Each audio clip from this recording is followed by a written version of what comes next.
Did y'all know that the last chapter of the Naruto manga was never animated? So if you've only watched the anime, you've never seen how the story truly ended. See, the way the Naruto anime ended off was kind of tricky. For the main story, it ends off with Naruto and Sasuke saying their goodbyes and Naruto returns Sasuke's headband. But then there's 20 episodes after that of light novel adaptations. And the actual last episode of Naruto Shippuden was Naruto's wedding. The last chapter, chapter 700, was never adapted, and I don't get why. The artwork is super beautiful. It's a 15-year time skip. They were setting up the Boruto story. Now let's talk about this chapter, bro. It's fire. It starts off with Shino telling the academy students, let's end off class early today, but y'all better make sure you go home right away. And Boruto's hype. He's like, hell yeah, I got a dope prank today. Who's trying to join me? Shikadai says, bro, are you stupid? Today's the Kage Council. There's gonna be hella security. Inojin interjects. He says, we don't got time for you, Boruto. We gotta do an Inoshika Cho training today. Cho says, I'm not participating. I got plans with Master Anko. Then Anko pops out. They're just gonna eat all day. Two fat asses bonding. I like how Cho's not like Choji. She's not insecure about being fat. This is funny as hell. Inojin says, hold up, Chubs.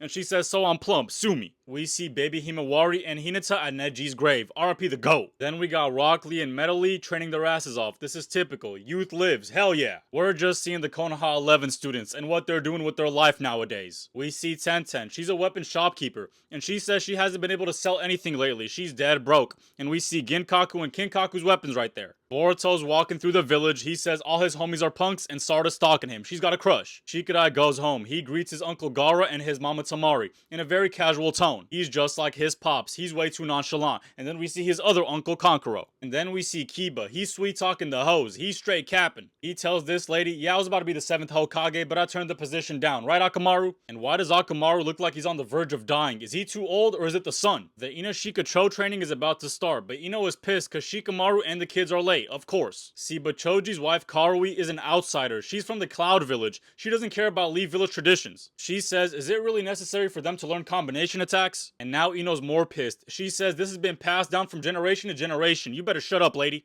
And Inojin is just hiding in the corner. He's like, fuck, mom's angry. And then we see Asuma's daughter, Mirai, paying her respects to her father. Kurenai says, aren't you supposed to be one of Naruto's guards for today? And Mirai says, nah, I'ma hang out with old man Kakashi and my guy. Guy is a veteran. He's posted in the wheelchair. It's always gonna hurt to see. Guy says, you're not gonna be by Naruto's side today? And Kakashi says, why would I? He's a worthy successor. He could handle the meeting by himself. Kakashi says, we're unk now, guy. I just want to travel around and visit nostalgic sites. And then we see the previous 5 Kage. Man, they have gotten old. The Raikage is bald. Inoki could barely talk. He's like 100 years old. His dialogue is trembling. Killer Bee's meditating, but then he starts spitting bars out of nowhere. He says, hey, I gotta start visiting Naruto Uzumaki more, hey. Then the A-Tail says, man, Naruto is busy nowadays. He's a grown-ass man. He doesn't have time for you, fucking bum. The meeting's about to start, but then Moegi and Udon walk into Naruto's office with some bad news. Naruto already predicted what they were about to say. Boruto's messing up the Hokage stone faces. Naruto teleports and grabs little homie's wrist, and Boruto says, come on, teleportation jutsu's not fair. Naruto says, I don't have time for this, son. The council's gonna start soon.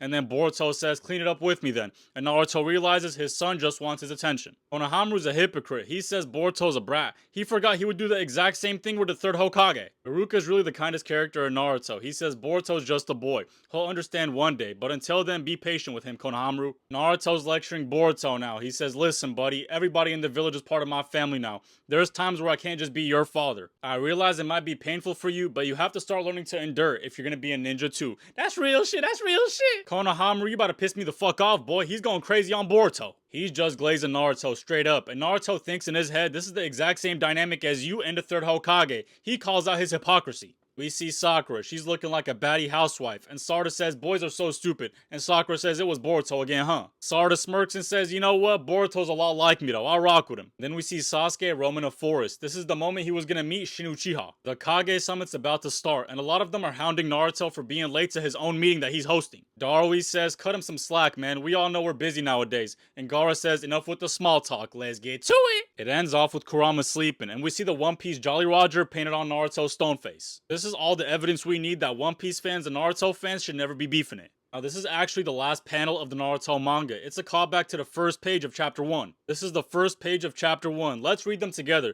This truly summarizes the tale of Naruto Uzumaki. Once upon a time there lived a fox spirit with 9 tails, and he was so powerful that whenever he shook those tails, landscapes and tsunamis would result. The suffering people gathered the great shinobi clan to fight this menace. Finally risking his life, one ninja was able to imprison its soul. Having defeated the demon, the brave shinobi died. This shinobi was the 4th Hokage, the Fire Shadow, champion of the the village hidden in the leaves. And now the last page of Naruto. Once upon a time there lived a fox spirit with 9 tails. It was sealed away inside of a shinobi child who over time befriended it and came to collaborate with the fox. Then befell a new calamity, the revival of the 10 tails, but the shinobi child matured into a shinobi youth, became one with the fox spirit and the shinobi clans, and sealed away the 10 tails. This shinobi youth who bore the fox spirit was the son of the 4th Hokage, and was himself called the 7th Hokage. Round of applause, please! I'm gonna start talking about the light novel adaptations. It's a deeper dive into the Konoha 11 characters. This is not filler. Make sure to follow your boy for the next one though. Let's get it.